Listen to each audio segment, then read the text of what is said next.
Okay, I won't lie, this is going to be one of those rambling videos where I kind of just talk about my life and go on, and these are the kind of videos that are super fun because I get to just express myself the way that I genuinely want to express myself, and at the end of the video you'll know who I am, what I believe in, and what I really like to talk about. I'm William Stewart, and I guess some of us are the most important persons in our world, and rightfully so, you should be. So taking all the time to be able to just talk about yourself in your day is, I think, unbelievably important. So with that being said, let's get into it. These last couple of days, I've started to really notice that all the things in my life are finally starting to make a lot of sense. Because before I had dropped out of school and got married, left the country, lived in Thailand, Hungary, Bali, Thailand, Indonesia. It was difficult to see how my life intertwined. Like, I was a real estate agent. I went to school for business. By the way, if you go to school for business, the first classes are teaching you how to be a cog in a system. I was in the army for being a chemical, biological, radiological, nuclear sergeant, and I ran a social media business. Like, none of those things seemed to stack onto each other, right? And so after I came back, I had changed. Well, my business is still a social media business, but it revolves around film. I'm in the army. I'm doing public affairs officer. So now I'm doing film and media, and I'm learning a lot from my sergeant and my major, which is freaking awesome. Now I'm going to school for film, right? And that's just so cool. I'm not a real estate agent anymore, but it's super cool. And I think it's just really awesome because before I would go to class, I'm like, darn, dude, I don't see how this is going to apply to my life at all. But it does. And then I'd be like, oh man, I don't want to go to the military. It's like, oh, I'm not going to learn anything. But no, it directly applies to my film or my business or my work. And all of it's starting to coincide. I'm learning valuable skills and stacking on the things that I'm learning over and over and over again. And I think I'm getting a skill multiplier rather than just burning all my time everywhere that I go. And I think that's a really cool thing, to be able to see the opportunities right where I'm at rather than just hating all of it in life, right? I think that I was just so upset with where I was just because none of it made any sense. And I was trying to make it make some sense, but it didn't. And it's so cool to just finally be able to do that. I've been listening to a lot of the Bible lately. And even with the Bible, again, I've started listening to it. I didn't even realize how often I went to church. I go to church kind of, I guess, often. Maybe every 8th Sunday is a church day, but more recently I started going more often, and this year I've probably gone more than I ever have, and the year before that just a lot of church.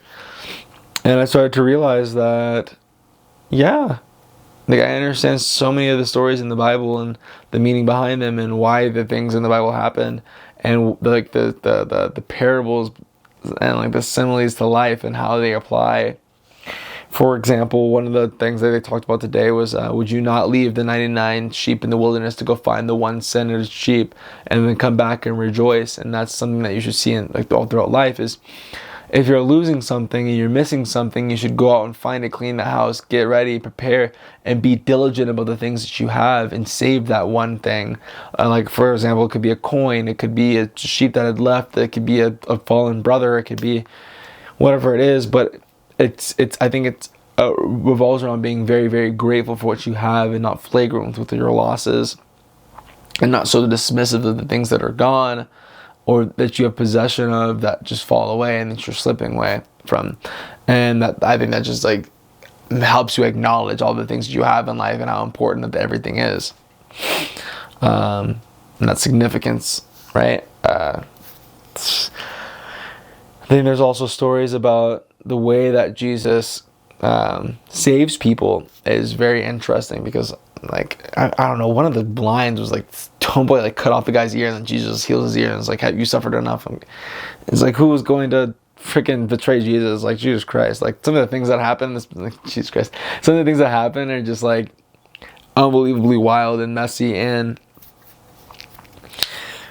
you can also just align it with what's going on in life. But if I think there are so many people also that can get really caught up in the idea of the word God or the story or whatever without just reading the Bible, and I guess in and of themselves. I'm so sad about that in this generation, to be honest, because I think a lot of people are lacking spiritually and emotionally, and I think if they're just more open to the idea of reading the Bible or reading spirituality books, for example, my friend My name is Casey. She gave me this book. I'm trying to check this one out. It's Journey of Awakening by Ram Dass. Ram Dass is like one of those guys that everyone talks about, so I'm excited to get into this.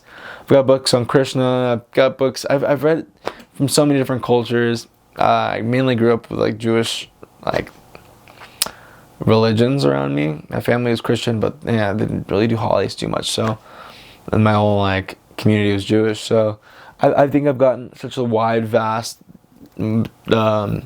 experience on spiritualism, not just from Judaism or Christianity or even Catholic. Because I went to a Catholic preschool. I was raised by a Hungarian woman when I was younger.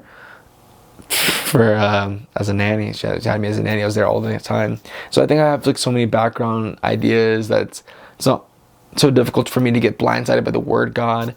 And I think it's so important just not to be blindsided by the word God and kind of just hear the stories and try to get through it. I know we have like so many people have like emotional trauma or young traumas about God, and like I think a really good way to start off and getting into this like can help you if like in your young 20s and you get kind of confused about life.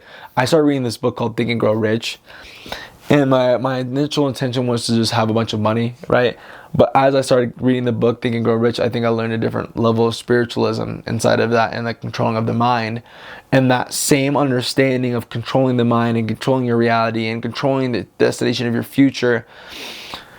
They use different words, but they're relying on faith, they're relying on belief, they're relying on desire, they're relying on basic principles that also coincide with religion. And once you start seeing that the words are just words and definitions, but they do mean the same thing, that's a really helpful way of going into, I think, for me, religion. Because my idea of religion, when I started off going into it, I also had the background of it, but I didn't really, it was kind of just like drifting in the back of my mind, you know what I mean? So a lot of people have that, maybe religious trauma. I didn't have religious trauma. I don't believe I did. And so you're able to take all of that religious trauma or whatever it may be. I just had a religious information. It wasn't trauma. So just putting that out there. And you're able to take the spirituality words, right? So I think in spirituality, a lot of them talk about, it's not even something bad, but they just talk about a lot of awareness, meditation, mindfulness, bringing yourself back to God. Power comes from within. You are the universe. You are spirituality. And it's kind of the same thing that the Bible is saying. It's kind of the same thing that a lot of religions are saying, is that you have the power from within. And Jesus gave us that power. I'm not going to argue about that. Jesus gave us this power when he died on the cross and allowed, because before in the Old Testament, like you had to do a whole bunch of crazy things in order to like get to talk to God, like, and there was this big veil and temple that you had to go into, and if you had sinned, you'd like instantly vaporize or whatever. And Jesus had died for that sin, or for our sins, so that we can now have a direct line to God. And now, whether or not that's true, whatever, but the principles that fly after in the New Testament of the Bible and the principles that align with like the idea of new spirituality are so similar that I think it's really important that we start diving into it and start opening up that conversation so that you can start using the Bible as a tool rather than being afraid of it as an item. Wow, I really just dove into that. But yeah, I think these last couple of weeks, it's been really, really nice learning how to play guitar. I've been learning a lot about spirituality. I've been coming to myself a lot more, thinking about the future, planning. And I think that level of growth has really, really helped me get super excited about life, just in general. I think that also comes from like reducing the amount that I've been drinking and things like that, because I think drinking is one of those things, it just kills motivation, right? And you don't even notice that it's doing it because it gnaws at it so slowly. It's different for everyone, of course. For me personally, it happens to just make me less and less motivated. And so these couple of weeks, I've been drastically reducing the amount that I've touched alcohol, and so helpful. Yeah. Drink water. Figure out what foods are going in your body.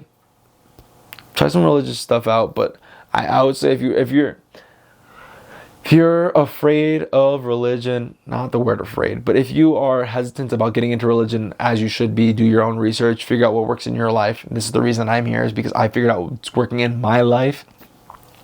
Start off with something light, like Think and Grow Rich. I think if you've done like any psychedelics or anything like that, and you have a very full understanding of what it means to have your entire perception changed, I think Think and Grow Rich is a really great start.